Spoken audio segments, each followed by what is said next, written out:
Alors qu'en réalité, vous avez plein d'autres facettes de votre personnalité et plein d'autres possibilités de personnalité, plein de capacités, plein de compétences, plein de potentiels qui sont là.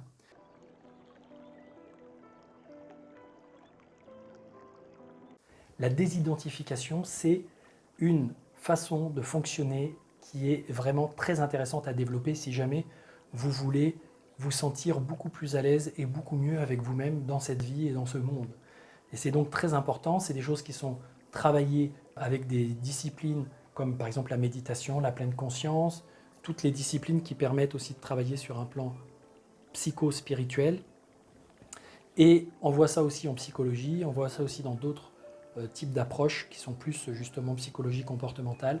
L'idée, c'est à un moment donné que vous croyez être une personne et vous vous identifiez à cette personne avec un certain nombre de possibilités et de facultés.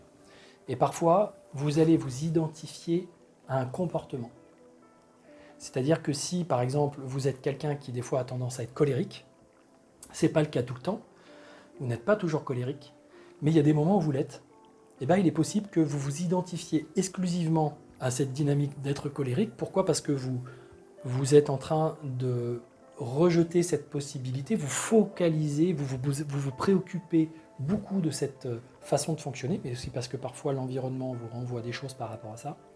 Et du coup, vous vous sentez mal et vous vous défendez.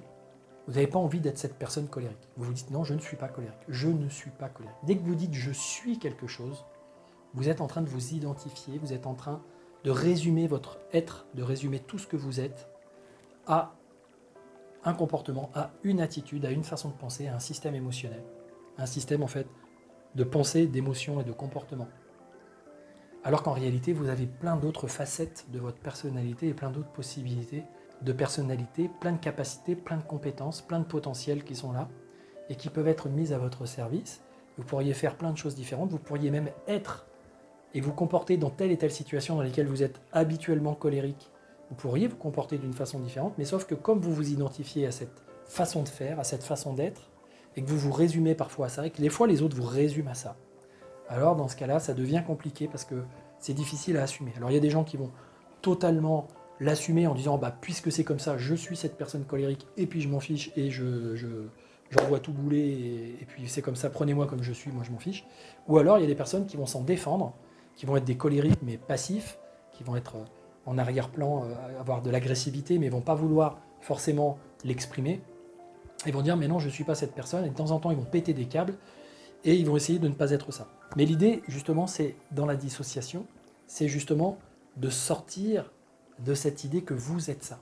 Vous n'êtes pas ça, vous faites ça. Ça vous traverse ça. Il y a des moments où il y a quelque chose en vous qui s'active, qui s'anime à l'intérieur de vous, et des fois qui s'anime mal. Donc l'idée, c'est que ça s'anime mal dans le sens où ça peut être au départ positif, ça peut au départ vous servir à quelque chose, ça peut être partir d'une intention positive à votre égard, de vous défendre par exemple, se mettre en colère, ça peut être utile à des moments, mais quand ça devient une mécanique, une habitude, une façon de fonctionner qui prend la place de beaucoup d'autres possibilités et qui commence à vous poser des problèmes à vous et poser des problèmes à votre environnement de façon sérieuse, alors à ce moment-là, l'idée c'est justement de se dire ok, ça c'est quelque chose que mon système a appris sous forme d'habitudes, sous forme d'attitudes qui sont devenues habituelles à mettre en place. Peut-être j'ai été conditionné dans mon enfance, peut-être que j'ai un certain nombre de facteurs conditionnants qui m'ont amené là, mais je peux apprendre à faire autrement. Et déjà, pour apprendre à faire autrement, l'idée c'est de ne pas avoir l'impression que c'est votre identité, parce que si vous vous identifiez à ça, alors ne plus faire ça, ce serait ne plus être vous. Et il va y avoir à l'intérieur de vous quelque chose qui va se dire, tu peux pas, qui tu seras si tu n'es plus cette personne colérique. Tu ne seras plus personne, tu ne seras plus toi. Donc c'est comme une équivalence d'une mort psychologique, d'une mort de l'ego, d'une mort de ce que vous croyez être, puisque vous vous résumez à certains comportements, à une certaine façon de fonctionner. Des fois, cette identification, elle n'est pas liée que, par exemple, au fait d'être colérique, elle peut être identifiée à une pratique professionnelle, à une activité professionnelle. Quand vous dites « je suis docteur », si demain, vous ne pouvez plus pratiquer votre discipline, votre activité qui est de la médecine, parce qu'en fait c'est ça la réalité.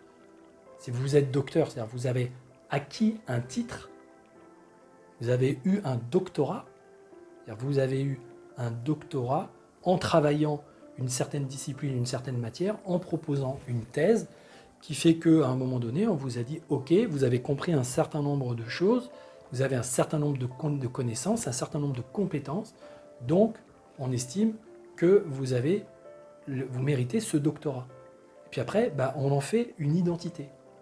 C'est comme si on prenait un diplôme et qu'on se le mettait sur la tête et qu'on disait « Regarde, je suis ça. Je suis coach, je suis docteur, je suis boulanger, je suis tout ça. » Et en réalité, vous n'êtes pas ça. C'est ce que vous faites, ça. C'est ce que vous avez appris à faire. C'est la façade, c'est l'étiquette, on pourrait dire qu'on pourrait mettre sur la façade pour dire qu'est-ce que vous faites dans la vie. Mais c'est pas vous. Vous avez plein d'autres aspects. Vous avez des aspects sensibles, vous avez des aspects intimes, vous avez des aspects d'amis, vous avez des aspects de parents, vous avez des aspects de personnes seules avec son propre système de croyances, son propre système introspectif, etc. Vous avez peut-être même une identité, on va dire collective, une identité de groupe, une identité peut-être même spirituelle. Ce que vous êtes est peut-être simplement la manifestation de quelque chose de plus vaste qui vous dépasse. Et le truc, c'est que si vous vous résumez à ce personnage et à ce rôle, à cette façon de se comporter, à cette attitude, à cette réaction, alors parfois ça va vous arranger. Parce qu'effectivement, de dire je suis docteur, de dire je suis ci ou je suis ça, si ça a une valeur sociale, si au niveau social c'est estimé par les autres comme étant quelque chose de positif, alors ça va vous servir. C'est pour ça d'ailleurs qu'on a tendance à le faire. Par contre, si au bout d'un moment ça devient quelque chose qui n'est plus une valeur positive, alors dans ce cas-là on va s'en défendre, on va dire qu'on n'est plus ça. Mais l'idée c'est pas de dire qu'on est ça, c'est de dire qu'on fait ça. Oui, des fois je me mets en colère. Oui, des fois la colère me traverse. Et j'ai des comportements et j'ai des réactions de colère. Oui, j'ai une activité professionnelle qui fait qu'un certain nombre d'heures dans ma journée, je me consacre à pratiquer des compétences, des connaissances, des outils, des choses qui font que je peux avoir l'impression d'être ça. Mais je ne suis pas ça. Oui, parfois je suis triste, mais je ne suis pas quelqu'un de déprimé. Oui, parfois je suis, et j'ai vécu peut-être pendant un certain nombre de semaines ou de mois, des états de déprime. Mais je ne suis pas déprimé, je ne suis pas un dépressif. Oui, parfois j'ai des manières de fonctionner qui sont un petit peu, qui sont des névroses ou qui ressemblent à des névroses. Mais je ne suis pas un névrosé. Je ne me résume pas à ça. Je ne me résume pas à un nom, je ne me résume pas à une étiquette. C'est ce qu'on a des fois tendance à faire. C'est plus facile pour nous et pour notre cerveau, à un moment donné, d'étiqueter les choses d'une certaine façon et de dire ça, cette personne, c'est ça. Mais en réalité, cette personne, elle est bien plus que tout ça. Et d'arriver à le faire pour soi, c'est-à-dire d'arriver à démanteler son propre système, son propre ego, ses propres aspects de personnalité, donc ces différents aspects, donc ces différentes facettes, un peu comme un diamant. Un diamant, il est intègre, il est totalement uni, il est totalement une chose, un individu. Pourtant, il exprime plein de facettes.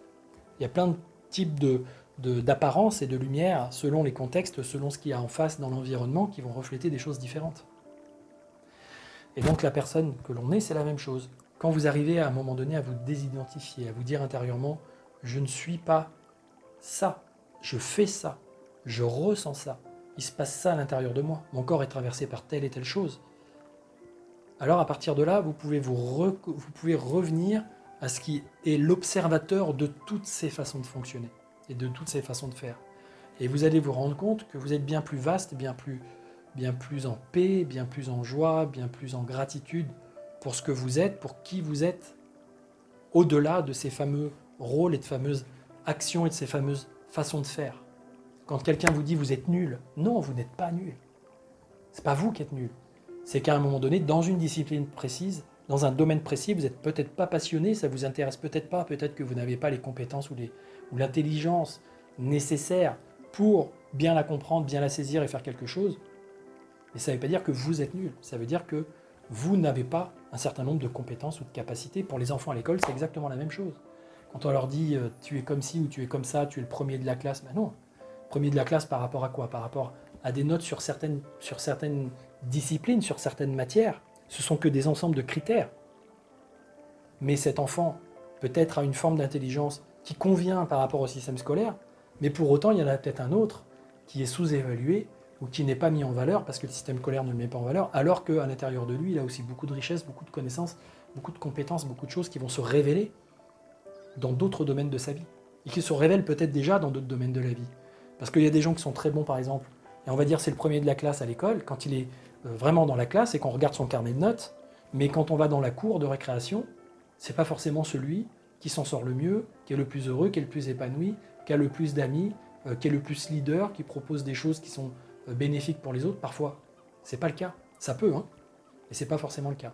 Donc, être meilleur, ça veut dire quoi? Être le meilleur de la classe. C'est être le meilleur en termes de connaissances, en termes de compétences, d'humilité, d'être capable de dire non, je suis pas le meilleur en fait.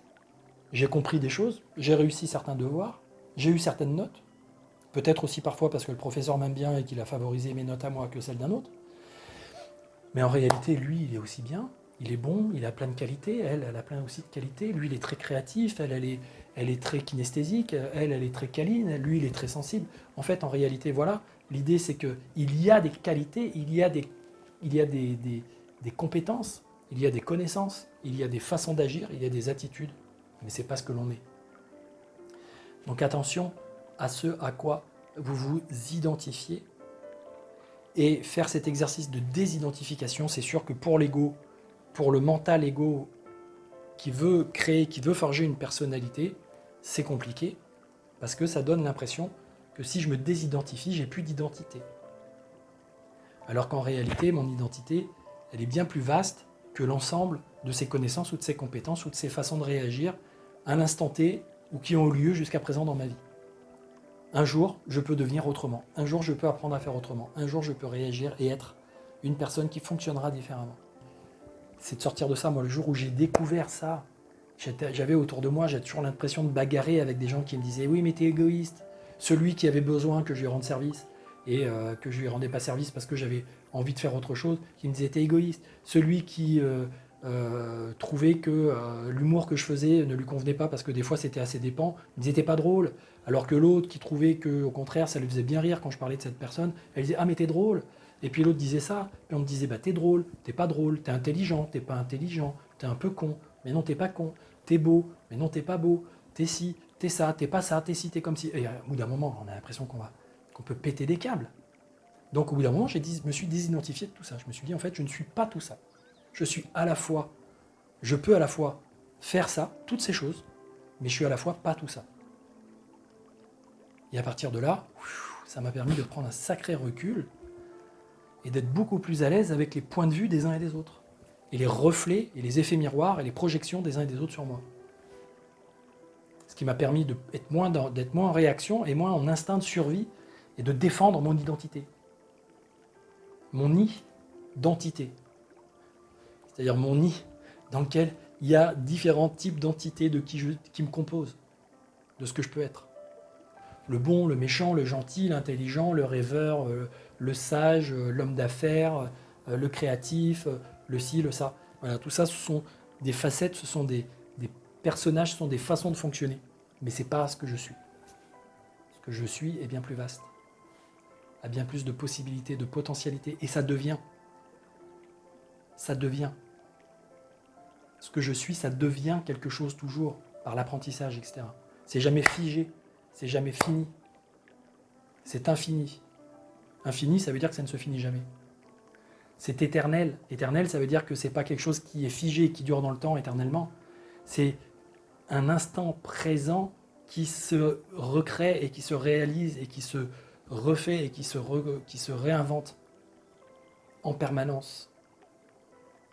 Donc un instant présent, perpétuel, qui revient et dans lequel il y a possibilité de se recréer en permanence. Donc, attention à votre façon de vous identifier. Évidemment que vous pouvez avoir comment on pourrait dire, des attachements à certaines façons d'être, à certaines façons de faire, c'est normal, on en a tous. On a tous envie d'être identifiés à certaines qualités, à certains aspects de nous qu'on estime être des qualités et des choses bien, et que quand les autres nous les renvoient, alors dans ce cas-là, ça nous flatte, ça nous fait du bien. On se dit, ah, je suis une bonne personne, parce que la personne a dit que je suis gentil, Alors qu'il y en a un autre, si on lui dit qu'il est gentil, ça va pas du tout lui plaire, parce qu'il va dire non, non, gentil c'est faible, moi je veux qu'on me dise que je suis puissant, je veux pas qu'on me dise que je suis gentil. Donc vous voyez, chacun de nous va pas mettre les mêmes critères, les mêmes systèmes de valeurs, les mêmes références. Donc attention à cette idée d'identification et régulièrement désidentifiez-vous, régulièrement observez que ce qui se passe et ce que les autres voient de vous, c'est une facette, c'est un type de comportement, c'est un type de réaction, c'est un type d'agissement et de comportement qui est lié à ce moment-là, une réaction émotionnelle, à le fait d'être allé chercher certaines connaissances, peut-être certains souvenirs qui font que vous dites tiens, je vais réagir de cette façon-là très inconsciemment dans cette situation. Mais tout ça, ce n'est pas vous dans toutes vos potentialités et dans tout ce que vous pouvez devenir à l'avenir. Je vous remercie beaucoup pour votre écoute. Si cette définition et cette idée de désidentification vous a parlé, c'est une histoire pratique, hein, c'est pas une histoire intellectuelle. L'idée, c'est vraiment d'aller vous sentir que vous vous désidentifiez des choses, mais qu'à la fois, toutes ces choses, c'est vous aussi. Hein, c'est pas de vous identifier pour dire je me sépare, tout ça, c'est pas moi. Non, ça compose d'une certaine façon qui vous êtes, mais surtout, c'est ce que vous faites et les réactions que vous avez, etc. Hein, c'est vraiment l'idée de dire tout ça, j'assume, ok, oui, des fois, j'ai des comportements colériques, ça ne veut pas dire que je suis quelqu'un de colérique. Oui, des fois, j'ai des comportements bienveillants, positifs, mais ça ne veut pas dire que je suis quelqu'un de sain. Oui, des fois, j'aide les gens parce que je suis accompagnant et que je suis coach et que des fois, j'ai des idées sur un certain nombre de choses, mais je ne suis pas pour autant cette personne qui est tout le temps comme ça, qui est que comme ça et qui est totalement parfaite dans ce rôle-là. Et je ne suis pas parfait non plus dans tous les rôles de ma vie, et je suis juste un être humain, vous êtes juste des êtres humains, avec des possibilités, des endroits où ça limite, des endroits où c'est plus compliqué, des endroits où ça s'anime mal, et des endroits où ça s'anime bien. Et c'est comme ça, où ça s'anime bien là, on va dire. Et c'est comme ça, et voilà. On avance avec ça, on se crée, on se recrée, on se connaît, on se reconnaît, en étant toujours dans cette dynamique. Je vous remercie, je vous dis à très bientôt. Si vous avez aimé, vous pouvez mettre des petits likes, vous pouvez partager. Ça sera bien pour moi, ce sera bien pour ceux qui pourront profiter de ces différents éclairages. Et je vous souhaite une bonne continuation et on se dit à très bientôt pour d'autres approches ou pour d'autres choses qui peuvent peut-être vous aider à progresser.